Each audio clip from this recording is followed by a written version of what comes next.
2009 সালে একটি মুভি আছে যার নাম 3 ইডিয়টস। আমরা সকলেই সেটা দেখেছি, যার রিয়েল লাইফ হিরো সোনাম ওয়াংচুকের লাইফের বেস ছিল, যেটিতে আমাদের এডুকেশন সিস্টেম ইমপ্রুভমেন্টস এর ব্যাপারে বলা হয়। सर मैं आपको इंजीनियरिंग नहीं पढ़ा रहा था सर, वो तो आप मुझसे बेहतर जानते हैं।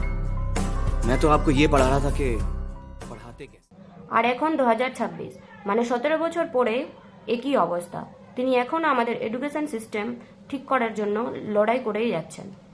18 দিন থেকে তিনি দিল্লির যন্তর মন্তরে অনশনে বসে আছেন, শুধুমাত্র আমাদের অধিকারের জন্য। উনার শুধু একটি ডিমান্ড, নিট পেপার লিক হওয়ার কারণে অনেক স্টুডেন্ট সুসাইড করে নিয়েছে। উনি শুধু এটাই চান এডুকেশন মিনিস্টার সামনে আসেন আর তাকে অ্যাকাউন্টেবিলিটি দেখান। 18 দিন হয়ে গেছে, কিন্তু এডুকেশন মিনিস্টার এখনো সামনে আসেননি। ডক্টররা বলেছেন যদি আরও তিনি 2 দিন কন্টিনিউ করেন তাহলে তিনি আর বাঁচবেন না।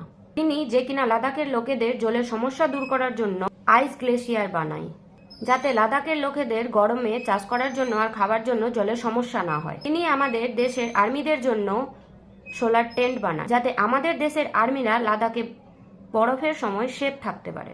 আমি শুধু আপনাদের একটাই কথা বলতে চাই, আপনারা যেই পার্টির সমর্থন হন না কেন, সিজিপি, বিজেপি, কংগ্রেস বা আদার্স অন্যান্য কিছু, এই মানুষটিকে মরতে দিয়েন না। তিনি আমাদের অধিকারের জন্য লড়াই করছে।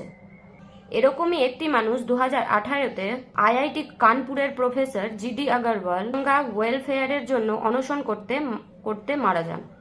আমরা চাই না সোনাম ওয়াংচুকেরও জিডি আগরওয়ালের মতোই সেম অবস্থা হোক। যত বেশি হতে পারে ওনার সাপোর্টে আসুন আর ওনাকে বাঁচান।